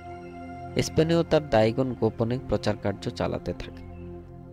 বেলারিক দ্বীপপুঞ্জে, মাল্টা, সার্দিনিয়া, কর্সিয়াতেও তার নৌবহর ফাতিমীয় পতাকা নিয়ে চলতে থাকে। 920 সালে কায়রোয়ান থেকে 20 মাইল দক্ষিণ পূর্বে তিউনিসীয় কুলে তিনি নিজ নামানুসারে আল মাহদিয়া নামে নতুন রাজধানী প্রতিষ্ঠা করেন। তিনি মোহাম্মদিয়া নামে নতুন আরও একটি নগরীর পত্তন করেন। এগুলি কেবল প্রাচীর বেষ্টিত দুর্ভেদ্য নগরী ছিল না, বরং এখানে নৌবাহিনীর দপ্তরও ছিল। এ লক্ষ্যে এ বন্দর নগরী স্থাপিত হয় যে অদূর ভবিষ্যতে এখান থেকে সাফল্যের সাথে মিশর জয় সহজসাধ্য হবে। আল মাহাদির আমলে মিশর অভিযান অত্যন্ত উল্লেখযোগ্য ঘটনা। মিশরের 2টি অভিযান প্রেরিত হয়। মিশর বিজয়ের প্রথম অভিযান 302 হিজরিতে তিনি মিশর অভিযান শুরু করেন। তার পুত্র আবুল কাসিমের নেতৃত্বে স্থলপথে একটি বাহিনী প্রেরণ করেন এবং প্রখ্যাত সেনাপতি খুবাসাকে নির্দেশ দেন আলেকজান্দ্রিয়া আক্রমণ করতে। সেনাপতির অতর্কিত আক্রমণে বন্দরে ভীষণ আতঙ্ক ছড়িয়ে পড়ে। জনগণ পোতাশ্রয়ে অবস্থানরত জাহাজে নিরাপত্তার জন্য আশ্রয় নেয়। এই সুযোগে আক্রমণকারীরা ঘরবাড়ি লুট করে অভিযান ফাইয়ুমের দিকে অগ্রসর হলে বাগদাদ থেকে প্রেরিত মিশরীয় সেনাবাহিনীর যৌথ শক্তির মোকাবেলায় পশ্চাদপসারণ বাধ্য হয়।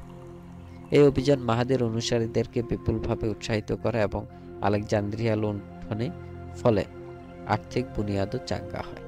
এ সময় আব্বাসীয় খলিফার অবস্থান খুবই নাজুক ছিল। তাদের ক্ষমতা দেহরক্ষী বাহিনীর মর্জির উপর নির্ভরশীল ছিল। কেবল জুমার খুতবায় তার নাম উচ্চারিত হতো। তার নিয়োগ, অপসারণ এবং নিয়তি মূলত নির্ধারণ করত দেহরক্ষী বাহিনীর সেনানায়কের উপর। সমস্ত প্রদেশগুলির শাসন ভেঙে পড়েছিল।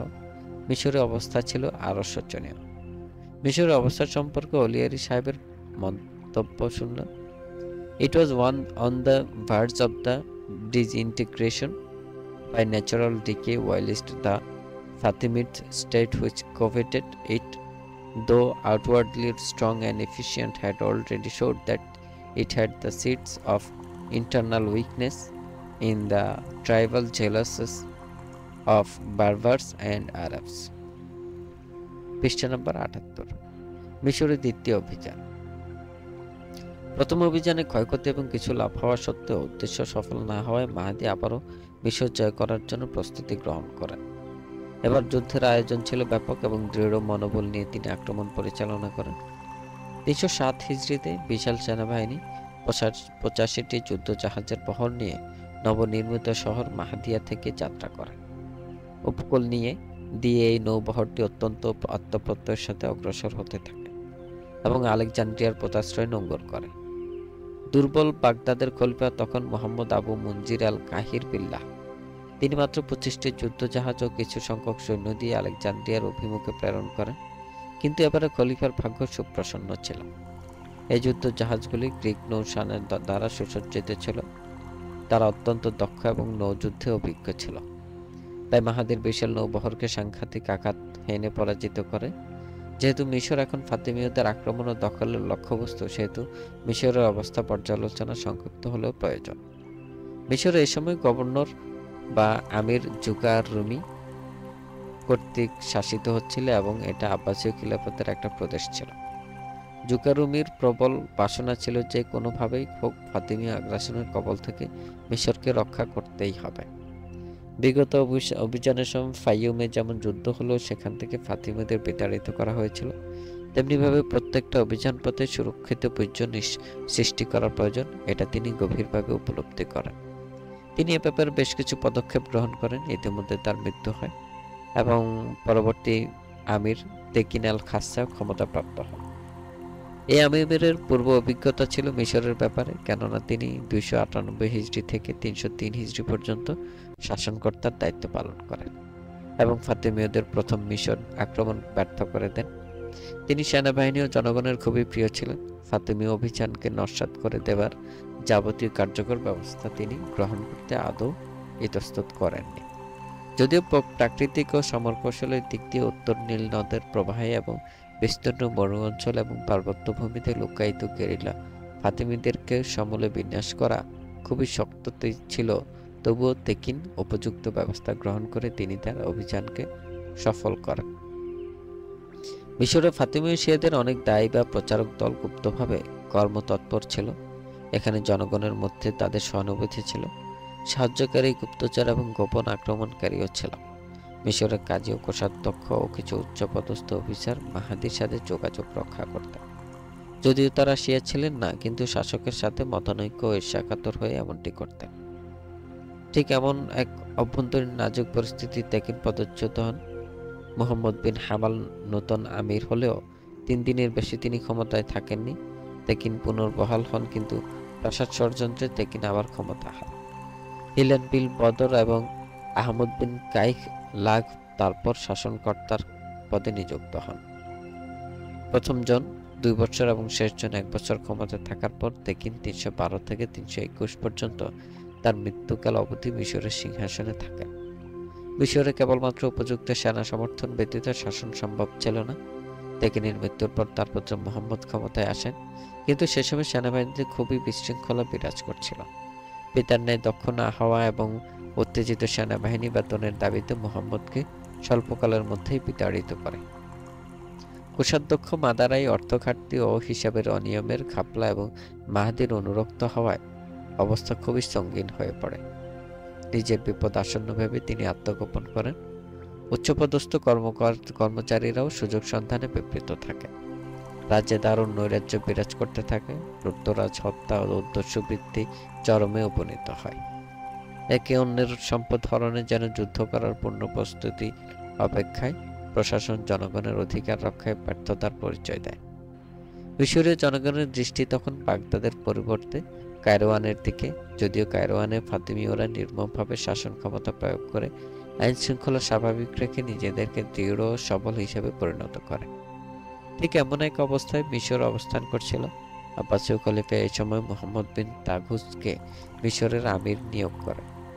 ইনি মিশরীয় ইকশিদীয় গভর্নরের পুত্র ছিলেন এবং ৩১৮ হিজরি থেকে দামেস্কের আমির ছিলেন। তুর্কি বংশীয় মুহাম্মদ বিন তাগুসকে আমির নিয়োগ করেও খলিফা নিশ্চিত ছিলেন না, কারণ সে সময় বিভিন্ন প্রদেশে গভর্নরগণ স্ব বংশীয় রাজত্ব কায়েম করে স্বাধীনভাবে দেশ শাসন করছিল। উদাহরণস্বরূপ ২০৫ হিজরি থেকে ২৫৯ হিজরি খোরাসানের তাহিরীয় বংশ, ২৫৪ হিজরি থেকে ২৯০ হিজরি পর্যন্ত পারস্যে সাফারীয় বংশ, ২২৮ থেকে ৪০০ হিজরি পর্যন্ত ট্রান্স অক্সিনা ও পারস্যে সামানীয় বংশ, মৌসুলে ২৯২ হিজরি ও আলেপ্পোতে ৩৩৩ হিজরিতে হামদানীয় বংশ ৩৯৪ হিজরি পর্যন্ত রাজত্ব করে। ইতিপূর্বে আগলাবীয় বংশ ও কায়রোয়ানের রাজত্ব করেছেন। অনুরূপভাবে সিরিয়া ও মিশরীয় ইকশিদীয় বংশ বেশ কিছুকাল শাসন ক্ষমতা চালায়। এই ইকশিদীয় শাসনের এই সময়ে কায়রোয়ানে ফাতিমীয় খলিফা মাহাদির শাসন। প্রথম ফাতিমীয় খলিফার রাজ্য শাসনের পূর্ব অভিজ্ঞতা না থাকলেও তিনি একজন প্রচণ্ড উৎসাহী ও উদ্যমশীল শাসক ছিলেন। তার সম্বন্ধে ঐতিহাসিক লেনপুল সাহেবের মন্তব্য অত্যন্ত মূল্যবান। তিনি বলেন, হি held the thrown for a quarter of a century and established his authority more or less continuously over the Arab and Berber tribes, and settled cities from the frontier of the Egypt to the province of Fez in Morocco. Received the allegiance of the Mohammedan governor of Sicily and twice dispatched expedition into Egypt, which he would probably have permanently conquered if he had not been hampered perpetuate insurrections in Barbary. মিশর বিজয় করার পর প্রবল বাসনা ছিল। তিনি দুইবার আক্রমণ করেন, কিন্তু আফ্রিকায় বারবার গোত্রের বারংবার বিদ্রোহ ও ২২৮ থেকে ২৯ সালে ভয়াবহ দুর্ভিক্ষ এবং প্লেগের কারণে তার সেনাবাহিনীকে মিশর থেকে ফিরিয়ে আনতে হয়। মাহাদির ধর্মীয় অনুভূতি আন্দোলনের প্রতি জনগণের যতটুকু শ্রদ্ধা বা ভক্তি ছিল, তার থেকে তার সেনাবাহিনীর বর্বর ও নিষ্ঠুর আচরণের জন্য ভয় ছিল অনেক বেশি। বারবার গোত্র তাদের কল্পিত ও প্রচারিত অলৌকিক শক্তি ও কর্মকাণ্ডের নজির দেখতে চাইলে তাদেরকে ভীষণভাবে প্রতিহত করা হয়। ফলে ওবায়দুল্লাহ আল মাহাদির সেনাপতিদের নৃশংসতায় বারবার গোত্রগুলি সদাশঙ্কিত ও আতঙ্কিত থাকত। আবু আবদুল্লাহ আল শেইর প্রতি তারা বিশেষ অনুরক্ত এবং তার হত্যাকাণ্ডে তারা বিশেষভাবে উত্তেজিত হয়ে ওঠে। কিন্তু মাহাদির সেনাবাহিনীর নিষ্ঠুর ও নির্মম অত্যাচারে তারা বাধ্য হয়ে কিছু সময়ের জন্য শান্ত থাকত। আল মাহাদি ফাতিমীয়দের জন্য একটি স্থায়ী শাসন প্রতিষ্ঠা করে ঐতিহাসিক অবদান রেখেছেন। আলী বংশের জন্য তা নিঃসন্দেহে উল্লেখযোগ্য। মরক্কো হতে মিশর সীমানা পর্যন্ত এই বিস্তীর্ণ আফ্রিকা ভূখণ্ডে ফাতিমীয়দের পতাকা সমুন্নত রাখার পর তিনি ৩২২ হিজরিতে ৯৩৩ সালে মৃত্যুবরণ করেন।